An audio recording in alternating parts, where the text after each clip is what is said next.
It's another episode of The Next Fix. Today we have Jonathan Aslay, right? He's an author. He's a love coach.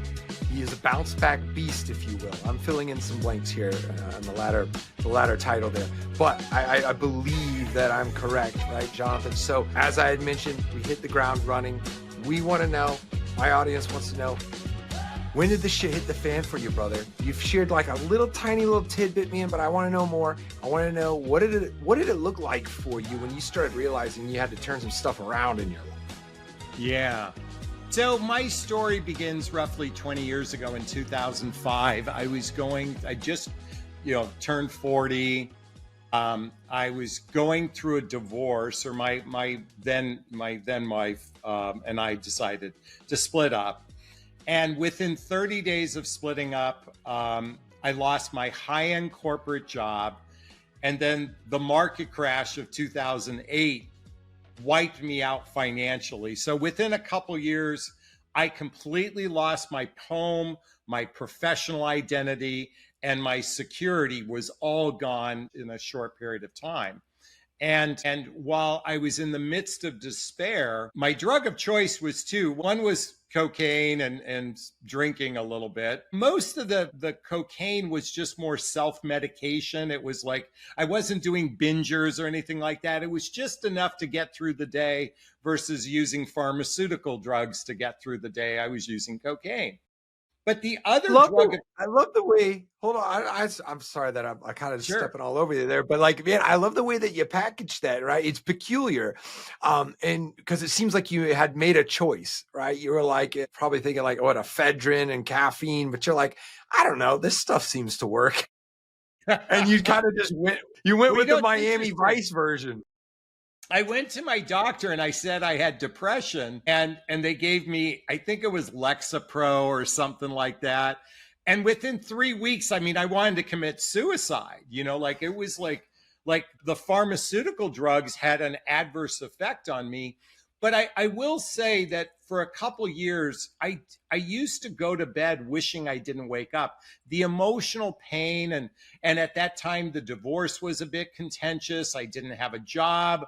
I'm losing money in the market. Like all of this stuff and by the way, Ryan, I used to live in a $2.2 million home in Palos Verdes, California. And I eventually I had to move in with my mom and dad at a retirement community at age 40, imagine. Hold on a second. That was a 2-year swing. Like we're talking, at the top of basically communities in the US, if anybody's not familiar with the neighborhood you were just mentioning, but we're talking multi-million-dollar home to, hey, mom and dad, you mind if I crash on the couch with my old shitty blanket? So you huge swing. It wasn't the house. It wasn't the house I grew up in. It was they lived in a retirement community there. My folks were in their 70s and 80s at the time. But yeah, like I had to move in with mom and dad. Like that's how bad it got. And again, I used to be like Mr. Big from Sex and the City, suit and tie guy, corporate America, making well over $250,000 a year, living in a multi-million-dollar home, to within the swing took about a year and a half. I was still had a little bit of money, but when my money started to dry up, I'm like, and honestly, to some degree, going back to my parents in my early phase was kind of going back to the nest to rebuild myself. So in one sense, there was a therapeutic component of it. And, I was doing a little bit of drugs to get through the day, but my other drug of choice was online dating. And the reason why I call it as a drug of choice is I was online dating. I was communicating with women all across the country, talking about what's, divorces and what's it like being single. Because 20 years ago, the online dating was still kind of in its infancy. It wasn't as marginalized and as commercialized as it is now. It was still kind of green. And I was making connections. So forgive me, but my uncle is probably around your age, right? So similar era. And I remember, I'm a little bit younger than him, right? But I do remember him going through a divorce and doing the online dating thing. And so well, just correct me if I'm wrong here, but was it like chat rooms? You were just like kind of in these like chat rooms and just kind of like there's a title to the chat room and basically that's what everybody had in common, right? And then you kind of just went in there and you're just striking up conversations. Well, at that time, yeah, I mean, actually, around that time, chat rooms are available, but online dating was you would see a dating profile, you would like message a person, and you would start a conversation. And back then, they did actually have messenger formatting back then. Now it's gone to more of an email formatting, but there was a messaging formatting. And I was communicating with multiple women. And at one point, I had 6 chat box open on my laptop, and I'm chatting with 6 women at the same time. What do you believe, Jonathan, was the addiction part of that? Was it the attention? Was it sexual interaction? Was it just I guess the excitement of a new technology? Like, what do you feel, in your opinion, was the addictive part? Because you said you had 2 drugs of choice, and so I find it peculiar that you described online dating as like as something as powerful as like a substance like cocaine, right? So, in your opinion, what do you feel was the most addictive part of that behavior? Yeah. So that's a great question. And at the time, I'm able to answer this with, looking backward, connecting the dots. But at that time, you were correct in a couple perceptions. One was the validation, the acknowledgement, like someone saying, oh, you're handsome, or, or complimenting me, or just engaging with me. That was piece one, is getting attention.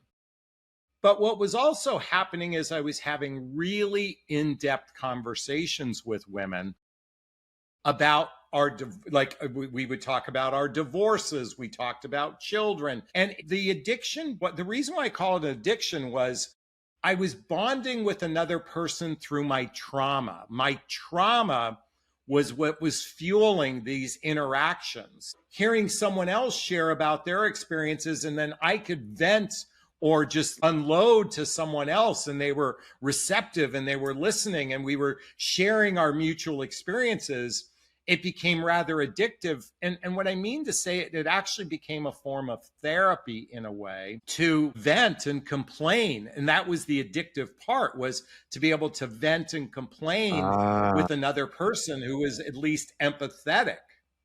Um, and then, like, if that fizzled out, there'd be another person I could vent and complain to, and another person I could vent and complain to. I was physically meeting some of these women, and I would get the dopamine hit of chemistry, the dopamine hit of attraction. And then I would be like, I mean, I was addicted to, like, I was a serial dater. I was addicted to the first date high, the high you get on a first date. And then by the time a third date roll around, I would be like, I would run the other way. So I was addicted to that high. interesting. And in my first year after my divorce, I had over 100 first dates in that first year.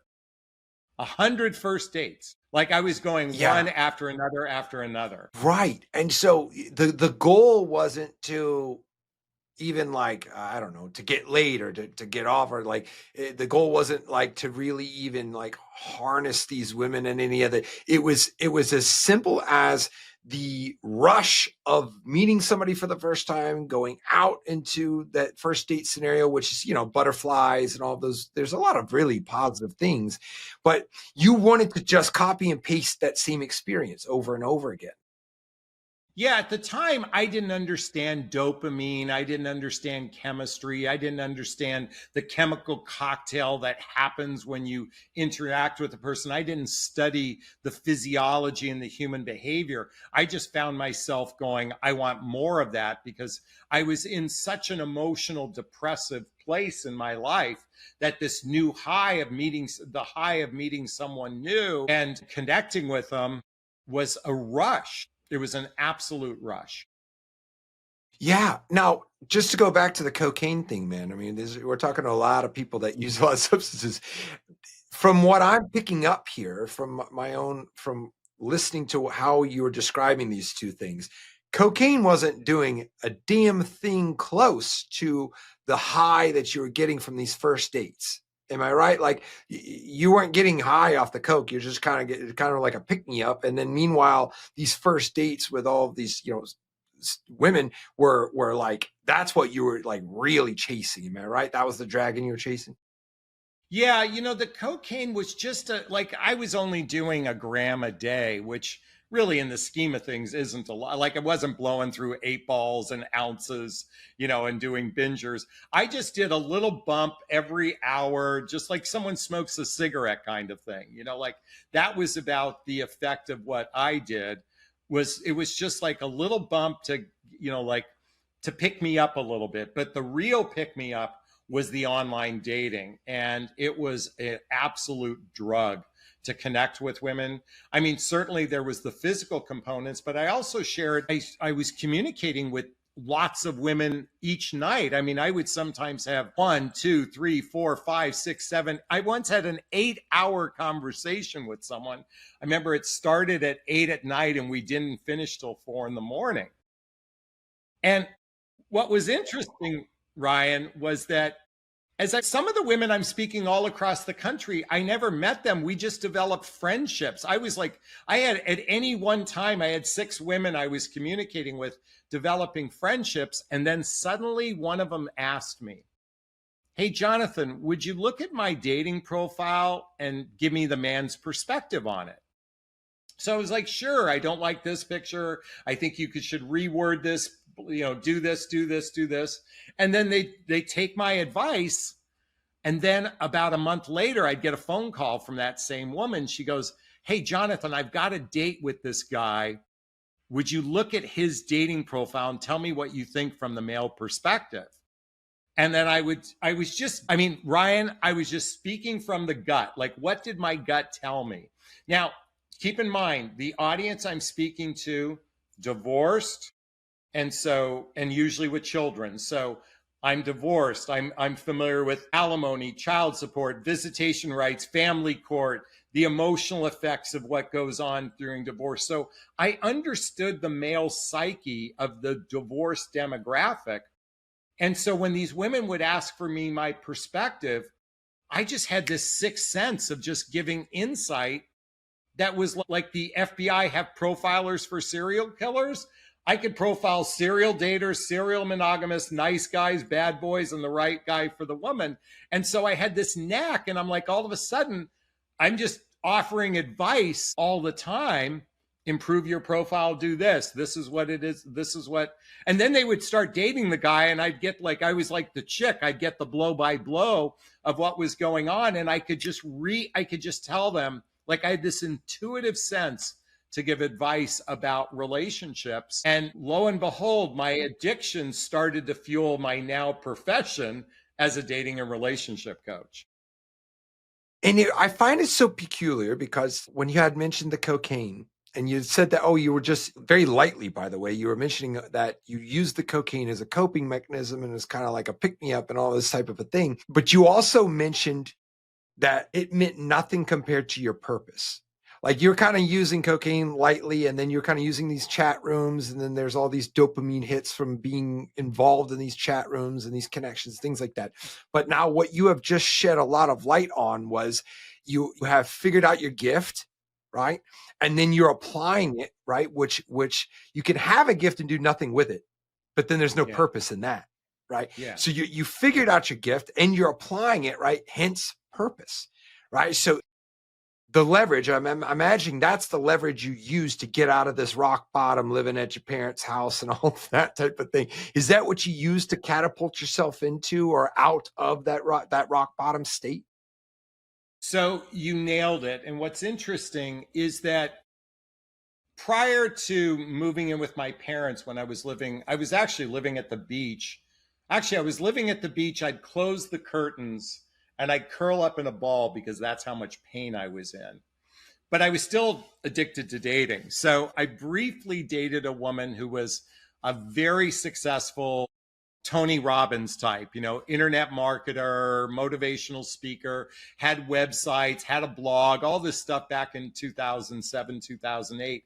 I was behind the curtains observing her business as a coach. And that's what started, like I had that in the back of my mind. So as I'm helping women in their dating profiles and they're giving advice about male behavior, like around 2010, and remember, I started this in 2005. About 2010, I'm like, I think I'm going to become a dating and relationship coach. Like I actually remember writing like a little mission statement. And then I found someone to help me put together a cheesy website. I remember in 2010, I had a cheesy website. And the weirdest thing happened. I got an email saying, would you be interested in being a guest on our radio show? This was before podcasts really started to take off. I mean, radio was still kind of the popular medium. Somehow someone found me, male dating coach for women, on some website. And next thing you know, then I get another one and I got another one. And then I got invited to this thing and all of a sudden I realized that, hey, I'm going to do this full time. And as you just shared with everybody, it morphed into my purpose. And when my purpose began to reveal itself, I actually stopped doing the cocaine in 2011. I didn't need it anymore. I realized that was just, I wasn't, to the extent that, I mean, was I an addict? Was I not? I don't know all those particulars. But I know once I found my purpose, my need for it diminished. And so did my need for online dating, because I was being fueled in a completely different way. Then I used Facebook as my medium to get out to the public, and I connected with so many different other relationship coaches. And then Ryan, I immersed myself with reading the books behind me.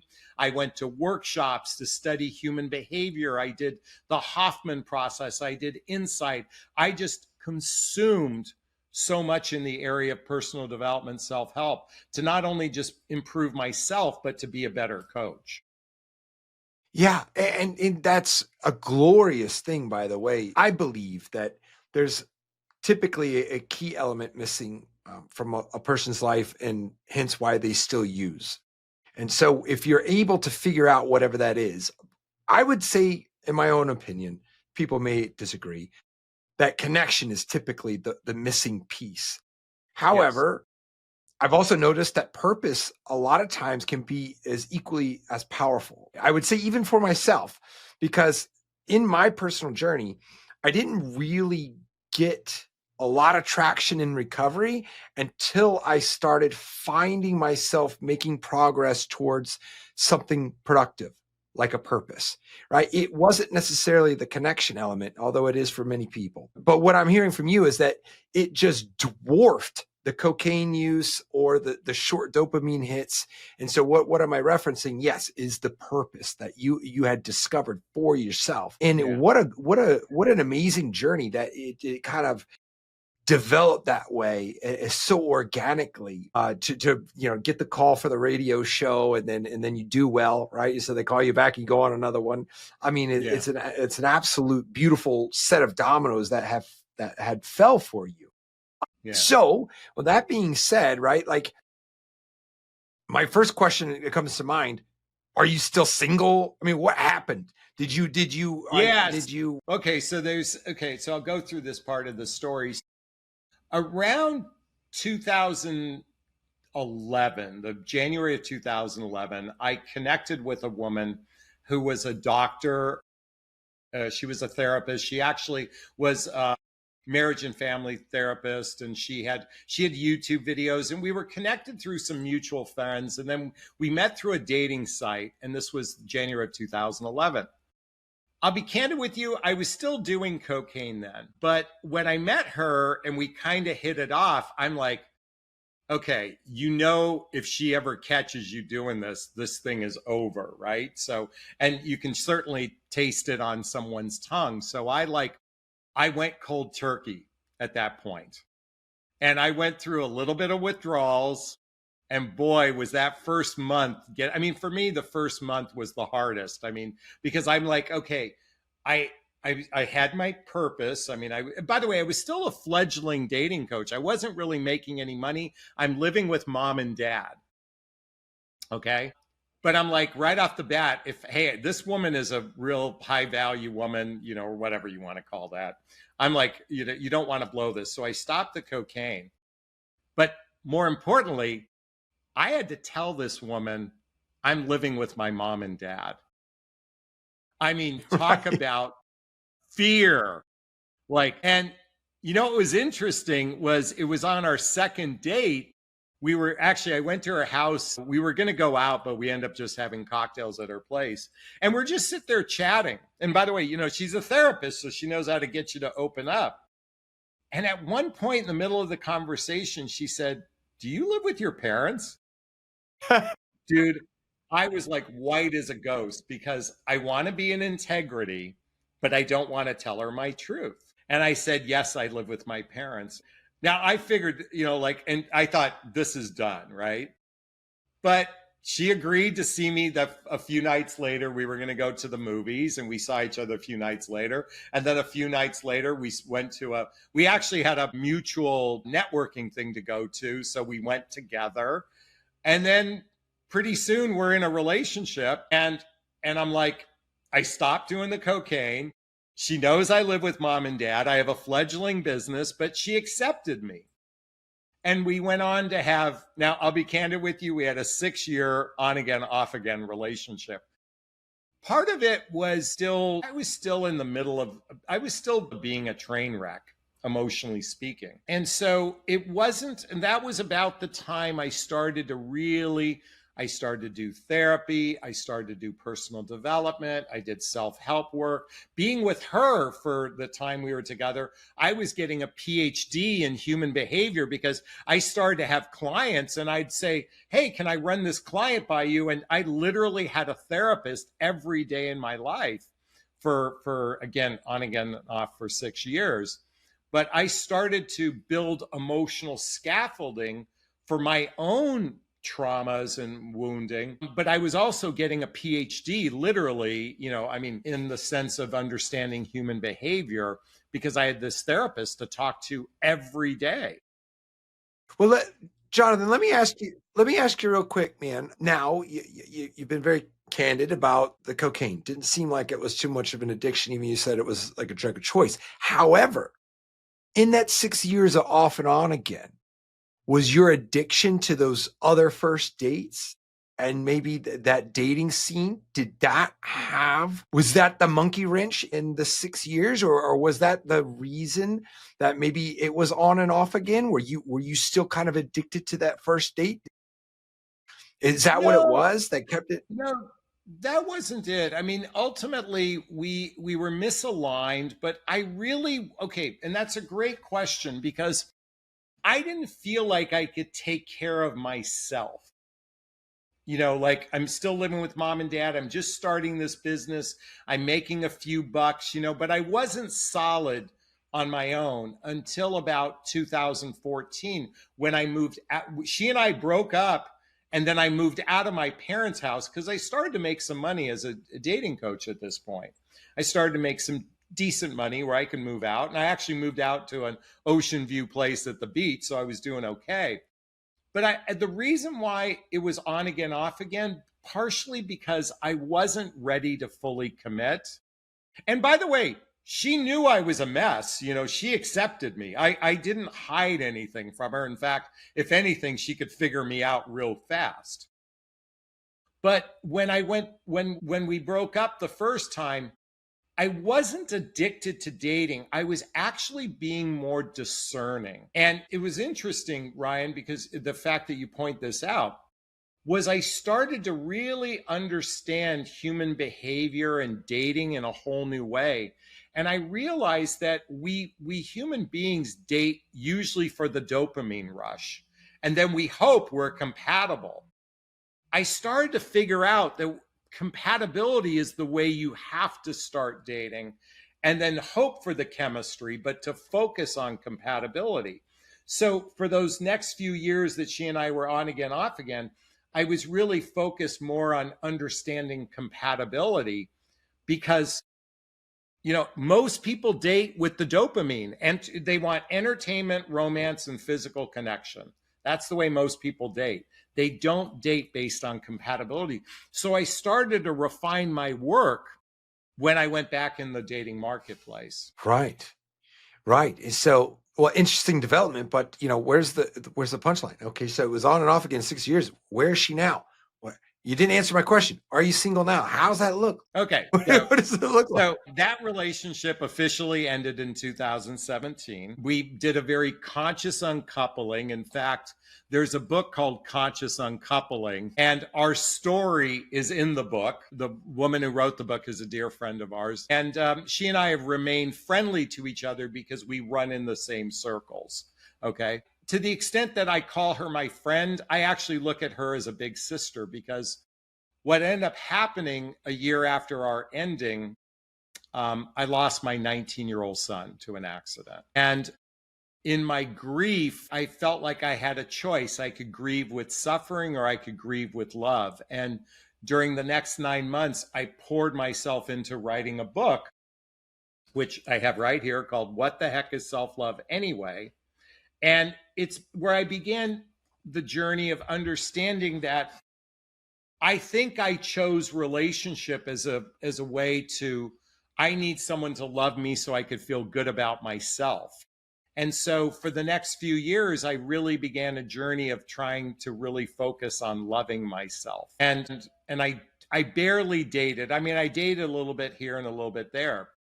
And then in 2021, through an online connection, I did meet a woman where it was long distance, where we communicated for a year. We barely communicated, but we communicated on and off for about a year, maybe a half a dozen times. And then a year later, I happened to be in Chicago for a wedding, and we met. And then we decided to explore a relationship, and she moved from Chicago to Los Angeles. And we lived together for a year and a half. And I was madly in love with her, Ryan. I was ready to go all in. I was ready to take care of somebody. And she wasn't happy living here. She didn't like living in California. She didn't really develop a life here. And she ended the relationship. And I was devastated. I was deeply heartbroken. But I realized that that's part of my journey, is that I had, I'm recognizing now as a coach, I had to really embody heartbreak and learning to really love myself, like what I wrote about. And for the last year, since that relationship ended, I've had to really embrace another facet of what I teach, and that is to learn to genuinely love myself. And I don't think up until this point, had I not gone through losing my job, getting wiped out in the market crash, going through a divorce, having this relationship not work out, losing my son, then losing this relationship, all of these experiences, which would normally take a person down, and they would do drugs and alcohol, that would take them down the rabbit hole of despair and never recover. It's through each hardship that I've had to develop a stronger sense of myself. And now I'm not addicted to dating. In fact, it's almost like I'm almost a little anti-dating right now, because and I'm looking, and I'm not searching for the high anymore. I'm searching for the high within myself. Like, what fuels me? What fuels my soul? And I'm not even chasing that. I'm just learning to be and be happy in just the being, not the chasing anymore. And I do believe, go ahead.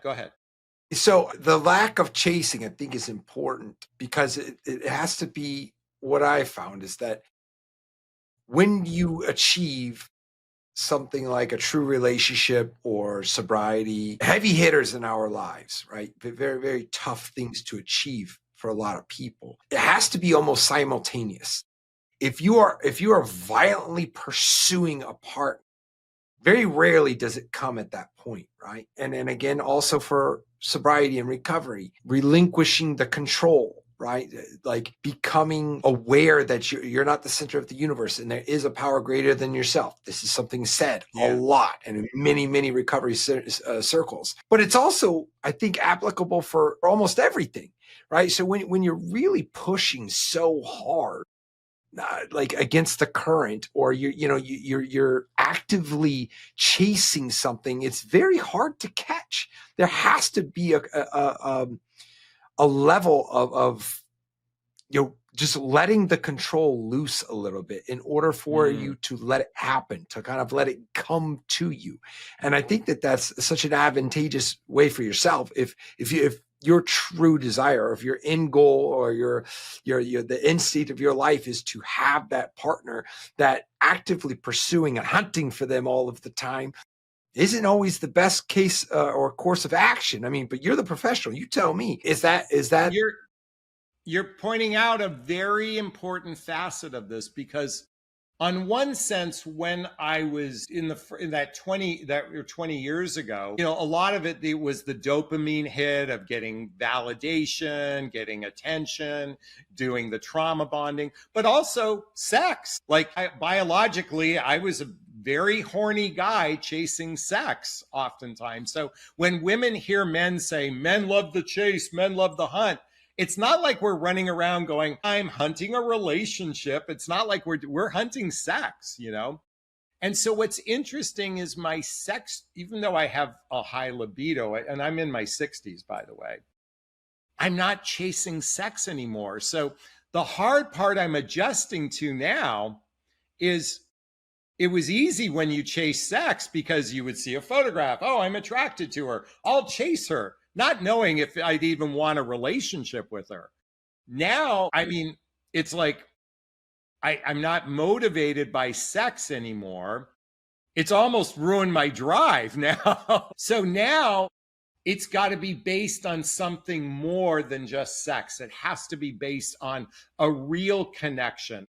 The hard part, and as much as I'm an advocate for online dating, the problem now, because of swipe apps, it's marginalized people. We're not connecting at a real heart-centered way. And so I feel as though whomever I meet in the future, and I do want a relationship, I'd like to have a life partner, it most likely will happen in an organic way in the things I like to do. That's not to suggest online dating might not work, and whomever I date in the future, I'm going to be very radically upfront. Look, I'm not going to chase you. It's either a two-way street. Like, this is where I'm at. I want to develop a connection. I want to develop a friendship, but I'm not the pursuer, but I'm not passive either. I want it to be a mutual effort of two people wanting to get to know each other at a heart-centered level, want to see if we share the same values. I want to see if our lifestyles are compatible. Before I begin the physical side, I want to make sure we're a good fit for one another before I go down that road. Which I think it's an incredibly mature approach. And one thing that I learned about chasing and the fleeting rewards that typically come with your standard chases, right? Sex, or even like hunting, actual hunting or fishing, and these biologically deep embedded reward systems that we have inside of us as animals, right? And what I had learned by the chase, and going back into my previous years when I was still using, I chased happiness, and I thought that I was doing the right thing. I was incredibly immature. Your approach these days is very mature. I'd like to think of myself as being more mature, but when I wasn't mature and I was very immature, and I thought that happiness was the thing. That's what it was all about. So I decided to chase it all the time. And so that's what I made basically career choices to chase happiness. And that included cocaine, that included sex, included anything that I knew would get me happy, right? If you do cocaine, there's a very strong chance that biologically you will be happy for the next 10 minutes. Like it's what it's meant for, right? Yeah. And so I just chased it. But what I was never really paying attention to is what happened in the longer run, right? I was never paying attention to longer time frame or a longer runway as far as what happens when the happiness goes away.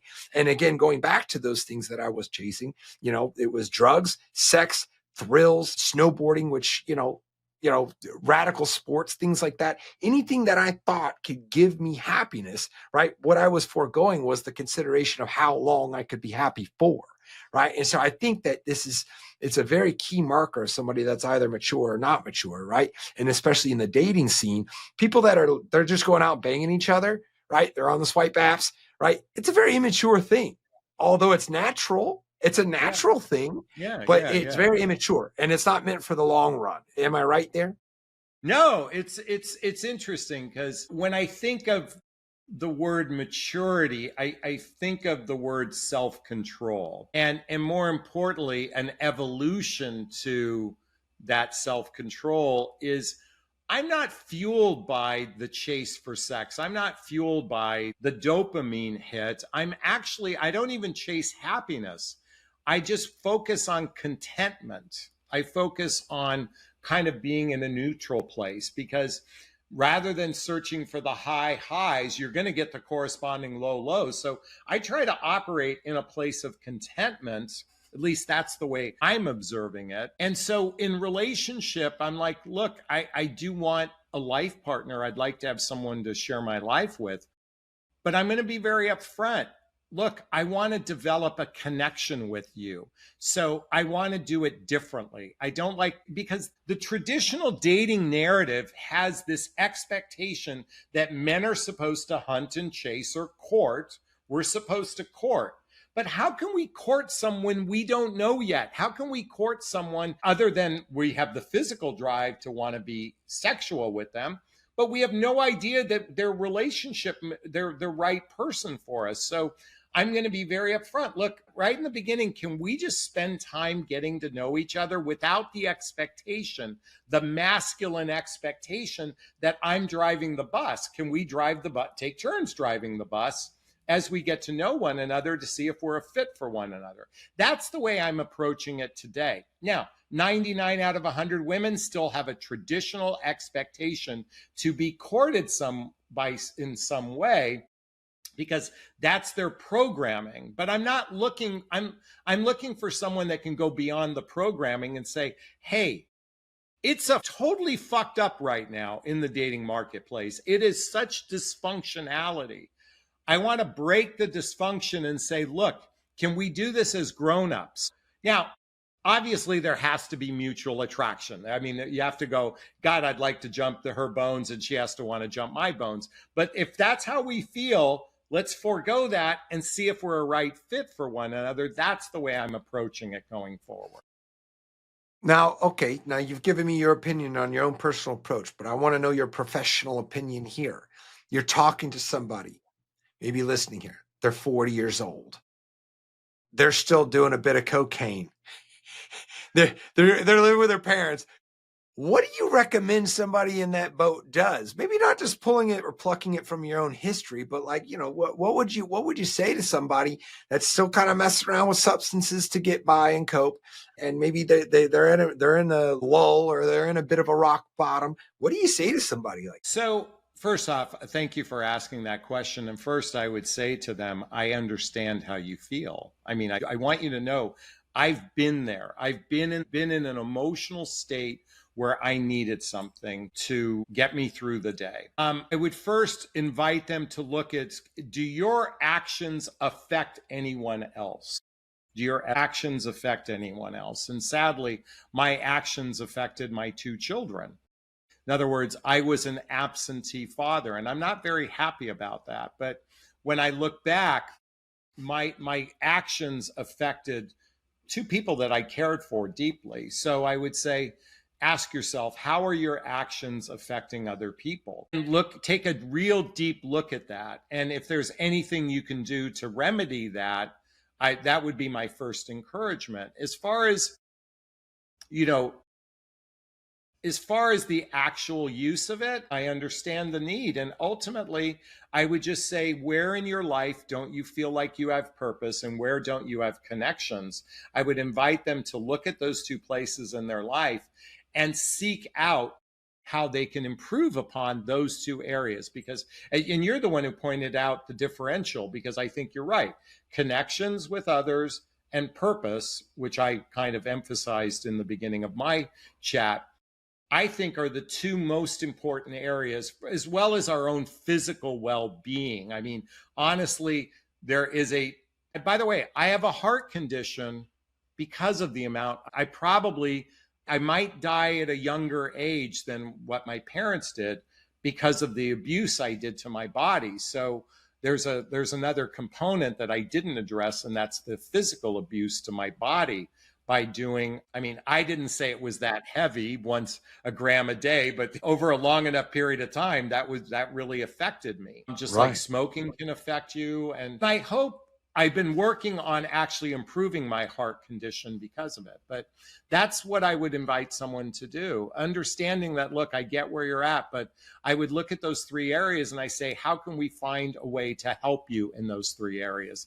That's what I would do. How often is substances holding somebody back from being successful in the dating world? It's funny. My brain went to sugar for a moment, which is the most addictive drug on the planet and usually causes obesity and some other things, which does affect your ability to attract people.